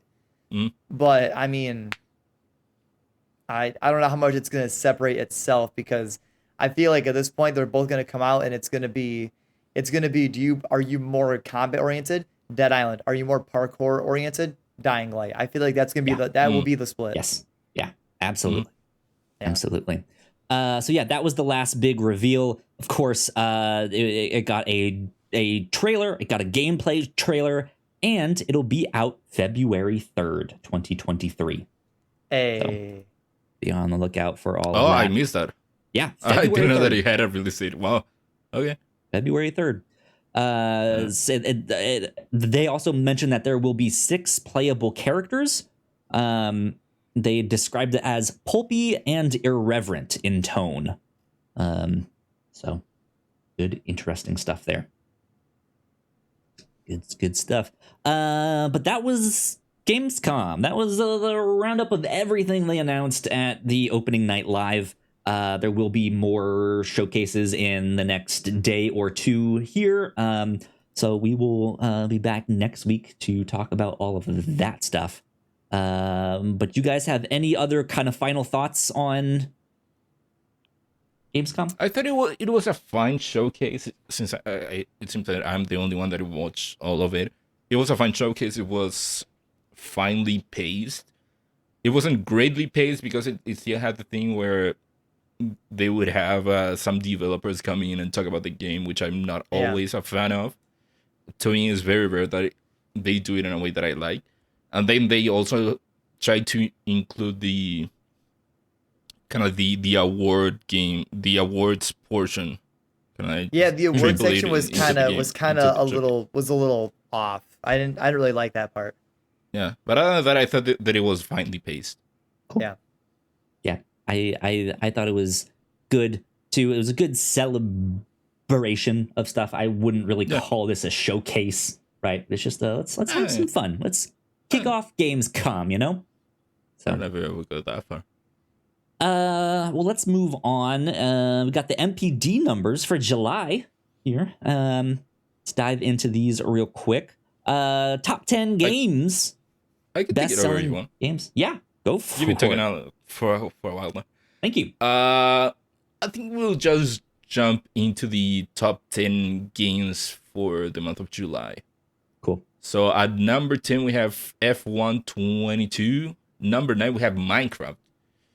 At number 8, Alan, a new one, Digimon Survive. Yep, Digimon Survive was number 8, which was number 8. It's kind of that wild, just shows you the IP sells numbers for a very lackluster game. Oh my fucking god, Alan! See, I haven't finished it, and I don't know if you're right or wrong, but for right now, I'm gonna say you're fucking wrong. I'm right. At number 7, we have Mario Kart 8, still going. Which, do you know when Mario Kart 8 originally came out? 2017. No, wait, 8. Are you I sure? think we're talking about. I think this is 8 Deluxe, which was 2017. If you're talking about the Wii U game, I'm talking about when Mario Kart 8 originally came out. How long we've had this one game? 2014, 13. It is 2014. This has still been in like the top 10 sells. Yep. For 8 years as well. Yeah. Wow. It's insane. At number 6, we have MLB The Show 22. At number 5, Call of Duty Vanguard. At number 4, Alan, another one for you, Xenoblade Chronicles 3. Xenoblade Chronicles 3. Haven't played it yet, but I'm so excited. It deserves it, honestly. It's a very hyped and loved franchise. He's been watching The Boys. Listen, I should have started this first. At number 3, Lego Star Wars The Skywalker Saga. Still in the top 10. And that high up. At number 2, Elden Ring, still going strong. Hell yeah. Came out, February? We're in July? Still going strong. Number 2. February or March it came out. Yeah. I think it was February. Anyway, at number 1, a wild one. Multiverses. It was February, Ignacio. I'm calling bullshit on this one. Yeah, because it's free. You can't sell a free game. It's free. Yeah. Multiverse does not count. Or whatever. We can get into that. Here they have a section for multiverses taking gold, and it says, according to Matt Piscatella, these sales were driven by the sales of the game's Founders Pack. Correct. Yeah. Not just the free to play downloaded and portion. Multiverses has secured over 10 million players since launch across all platforms. Correction on that. We have this later down in there. They've already accrued over 20 million players. So wild. I only want to point out that leading up, I'm going to go back to the stuff that was the games that I played. I want to point out that leading up to Chronicles 3 and Digimon Survive's release date, I made the statement saying that more people were excited and Chronicles 3 was going to do better than Digimon. And Ignacio told me, I don't see anybody excited for Xenoblade. I see everybody Yeah. excited for Digimon. Well, Yeah. look at what people fucking bought for the month of July, Ignacio. Yeah, well, when you have fucking people like you saying Digimon is a bad game, what do you expect? Listen, if you can't handle the truth. I am. No, wait, that doesn't make sense. Anyways, that's it for the MPDs for July. Only thing that I want to point out that the best 10 best-selling games of the last 12 months, Elden Ring is still number 1, and Call of Duty Vanguard is number 2. Ah, nice. And Cool. for the year so far, Elden Ring number 1, Lego Star Wars number 2, and Pokemon Legends Arceus is at number 3. Yeah. Game's good. Okay. Yeah. Anyways, that's it for the news. We're gonna jump right into our new and notable section. All right. Got a good list for you today. Nintendo has announced a Treehouse Live event for August 25th, and it's going to feature Splatoon 3 and Harvestella, which is really cool. We're going to see one last big look at Splatoon 3, considering the game comes out on September 9th. So our last deep look at Splatoon 3 before its release. Also, just want to point out that treehouse will have already happened by the time this podcast goes public. So Yeah. I forget it goes live on like Thursdays. So yeah. Next up, there's Bloodstained Ritual of the Night is going to get a crossover with Journey, the game made by that game company, which features a new level and a new boss. And it comes out when this podcast was recorded on August 23rd. Yeah. It is available So now. Is it that Journey or the band? Yes. Yeah, no, it is That the Journey. Yeah, that is that the one game. with all the sand. Yeah. Wow. Death Stranding is now available on PC Game Pass. There you You can- go. Good You can game. play that and get ready. And you can also listen to Kojima's podcast. Yeah. Pac-Man World Repack. Hold on a sec. How amazing would that be when you're like walking with all those packages, you Oh, press you that listen hill to- instead of the song that plays? That's like, wow, this is so cool. Well, Hi, I'm Kojima. This is my podcast. well, if you guys have played MGS4, there is a Kojima podcast in the game in Interesting. MGS4, so it wouldn't be unprecedented. Yeah, You I can don't- listen So to funny. a podcast I've- in MGS4 from I've Kojima. only ever played Phantom Pain. I never played any other MGS game. Oh my god. Oh my fucking... Anyway, What's up with you? What's your life? Who did you wrong? Why are you like this? I don't listen, Ignacio. I'm a hurt man. There's no fixing me at this point. You can fix it. You can play the Ultimate Gears. I just did it. At the beginning of the year, I did that. Remember all those podcasts that Ignacio would play the Metal Gear games and he was like breaking them down in excruciating detail? That was my first time ever hearing about the games that much. Good god. Anyways, God. All right. So Pac-Man World Repack launches on August 26th for PS4, PS5, the Xbox Series X and the S, Xbox One, Switch, and PC. Also on the 26th of August, Soul Hackers 2 releases on all of the same platforms, excluding the Switch. Destroy All Humans 2 Reprobed launches on PS5, Xbox Series X and S, Xbox One, and PC, and that is on August 30th. No PS4. It does not say that. Yeah. Immortality launches on iOS, Android, PC, Xbox Series X and S, and that is on the 30th of August as well. Also on the 30th, we have Teenage Mutant Ninja Turtles, the Cowabunga Collection for pretty much every modern console except Stadia. So it's not on Stadia, but it's on everything else. yeah, take that, Stadia. Take that, Stadia. How do you was this Tinykin? Tiny. Yes. Tin? Tinykin. Tinykin. Releases on PS4, Switch, or Xbox One, Switch, and PC. Also on August 30th. If you guys are a fan of Pikmin, you should check out Tinykin. Tinykin. Yeah. Tinykin. On September 1st, Oblets or Ooblets Ooblets. launches on Xbox One and Switch and the PC. This is like a Pokemon like. Uh-oh. Lego Brawls releases for PS4, PS5, Xbox Series X and S, the One, Switch, and PC. This is on September 2nd. Everything's coming out one day after another. Let's go. Made in the Abyss, Binary Stars, Falling into Darkness. Releases on PS4, Switch, and PC. This is on September 2nd. And then a game that you might not have heard of before, launching brand new, Last of Us Part 1, I guess. Never heard of this game. Comes out for PS5 on September 2nd. A full $70. No upgrade option available, friends. Take that. Yep. Take that, consumer. Get fucked. The Game Awards, they're happening. Thursday, December 8th. Let's go. Elden Ring Game of the Year. Could be. And the last smaller point is coming early 2023. No window, no month, nothing, is the PSVR 2. Yeah. Yep. Not sure I'm going to buy that, but if you're going to buy it, you got plenty of time to save money to buy it whenever it releases. But that takes all of our new and notable, wraps them in a nice little box, and makes them old and noted, and we're going to shelve it into the closet. So Kyle, take us into the lightning round. Hey, good news. Hi. The official PlayStation PC website is now live.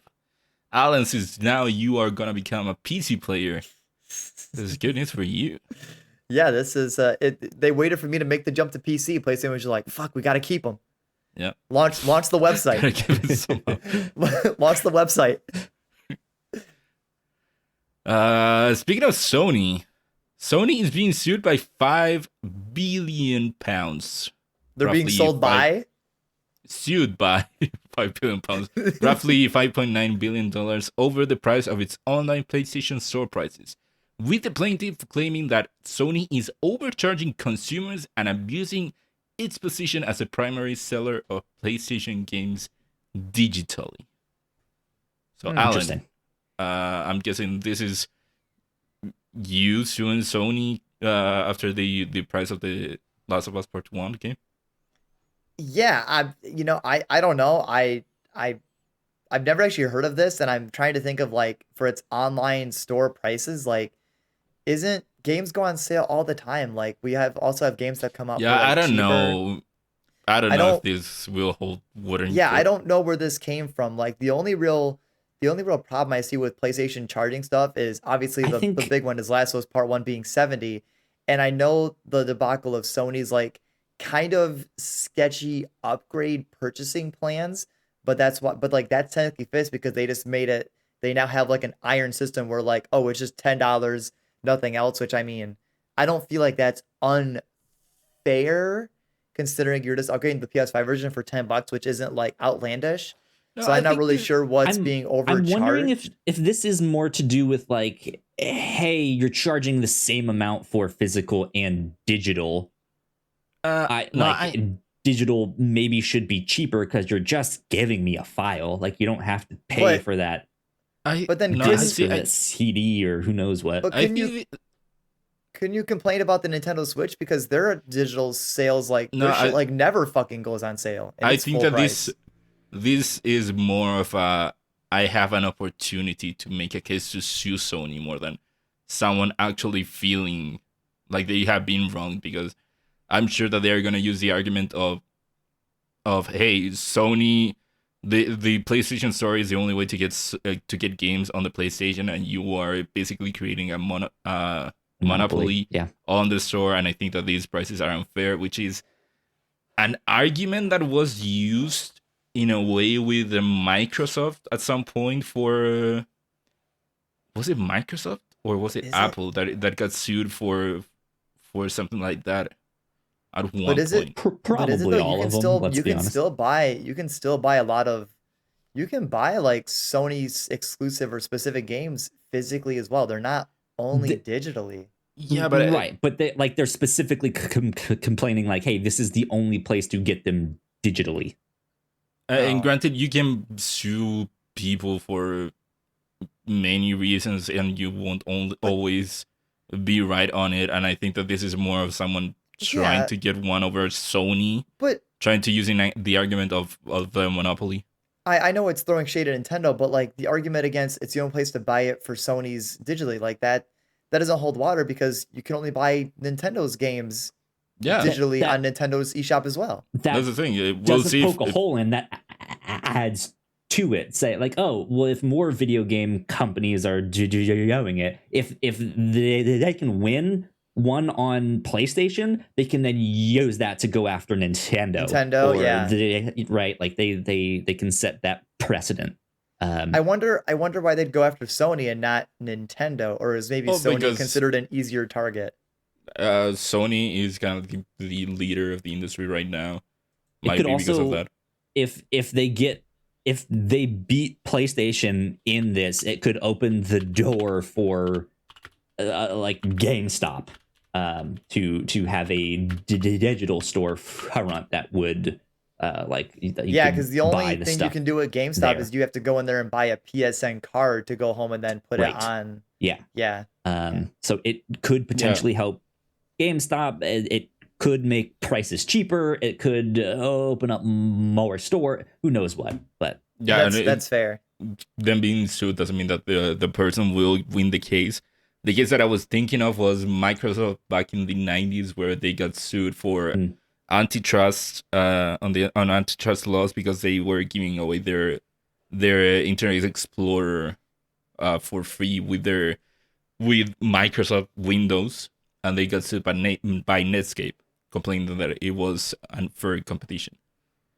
So stuff like this has some precedent where you can go in and then say, hey, the PlayStation Store is the only store to buy games digitally on the PlayStation. Yeah, that's fair. We'll see if it goes anywhere. Yeah. Keeping up with Sony. Sony is reportedly making a Days Gone and a Gravity Rush movies, while Sega is making Space Channel 5 and Comic Sans movies.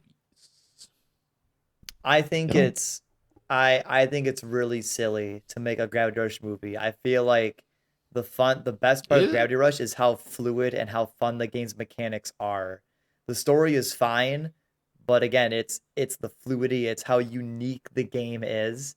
Yeah, but and that's not going to translate as well in a movie. That's like saying why making Uncharted movies is the draw of Uncharted is the gameplay. I swear to God, if this fucking movie comes out and it's like, if this movie does well, we'll make a Gravity Rush 3. Then fine, I'll fucking bring my ass to the theater and I'll fucking watch it. But I think better fucking make a Gravity Rush 3. You can do something decent with Gravity Rush. You can make a superhero movie where the superhero has gravity powers. No, I feel like the Days Gone movie, I feel like that's fine. That could be a really interesting movie. But I feel like Gravity Rush is just another zombie movie. I feel like Gravity Rush is a movie I feel like that's an L, man. I feel like that's an L. And then Sega, I'm guessing they are riding on the success of Sonic. I guess. Yeah. Oh. HBO Max released their first tiny teaser of The Last of Us Part 2 of I'm gonna read that again.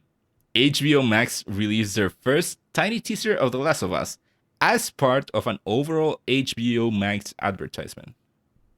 Guessing you guys saw it? I did. I did not actually.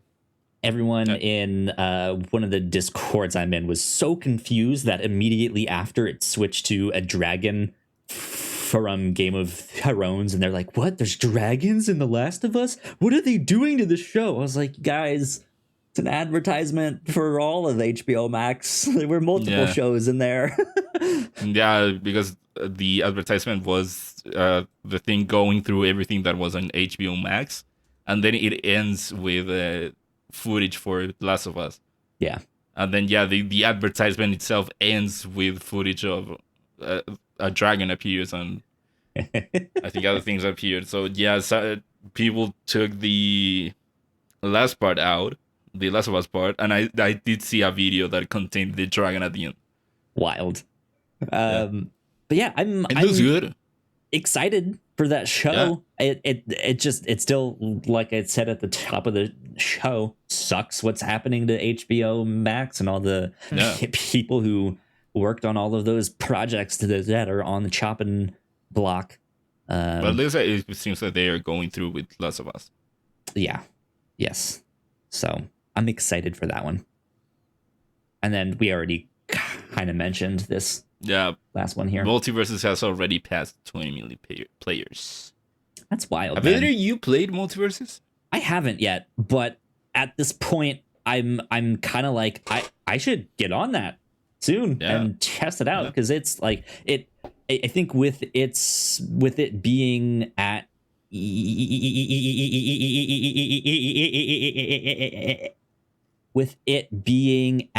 Evo, how it dominated the NPD numbers, how many players it had, like it seems to be. It's like okay, this might actually have some staying power more so than that like Nickelodeon. Play, so you can just go in. One. I mean, but that like the Nickelodeon one is like that's a cool idea too, but it's not the same. Like people are really vibing with the way this one plays, the characters in there, what you can do. There still might need to be some shifting around of okay, this player is a little too OP or stuff like that. But like people are enjoying it, they are liking it, so it's cool. It's good. Good for them. Good for them. Well, there you go. That's the lightning round. That's all the video games we got to video game this week. There you go. Ignacio, let's start with you. What are you excited for to get into this week? Oof. See, after hearing everything about Saints Row, I don't feel like I can say that. I'm very much looking forward to it. But it's the game that I'm playing right now, so that's what I'm gonna be playing. And I can't wait to play another hour or maybe less of Digimon Survive. Yeah, hopefully by next Tuesday, maybe you'll be done with Chapter 1. Maybe, who knows? I'm making no promises. And Alan, what about you? All right, I need to focus on it. We're gonna play the Danganronpa Beach board game video game, and we're gonna start Xenoblade Chronicles 3. I'm not fucking around this time, and I don't know how many days I have left. I don't remember if there's a way to check. I have to get my platinum in Devil May Cry 3 for the PS3 before my premium trial ends. Mm-hmm. No. Yeah. Anyways. I'm actually there's that game that's coming out this week, Immortality, which I'm interested in. This is I believe Sam Barlow is the guy that makes this game. It's the one of that like live action video footage that you can click on and investigate, and you click on something, it brings you to another thing. Not what I was expecting. Similar. He's put out a couple of those games. I haven't played them. I know a lot of people really like them. I know the people also have their problems with them. But this one's story seemed really, really interesting to me, about an actress who I think goes missing and then turns up like years later or something like that and hasn't aged or who knows what. But I'm interested in that one. So that's what I'm excited for. Ignacio, where can the people find you on the internet, my friend? Well, they can find me on Twitter at Ignacio Rojas B. That's IGNACIOROJASB. And Alan, where can they find you? You can also find me tweeting at Twitter at Alan Busby. There you go. You guys can find me at Yo Kyle Springer. And if you guys would like to stay up to date with all the stuff that we do here at the Whatnauts, we are at the Whatnauts. Please like, share, and subscribe. That would help us out a ton. And we will see you all next week. I guess I forgot to hit the button. Yeah, here, you so forgot to hit the. You forgot to hit the outro music. Do the music in just a little bit here because it takes a while. There we go. The music is happening. We're all right. It's fine. Just redo the whole outro. Down. It's fine. Just redo the whole outro.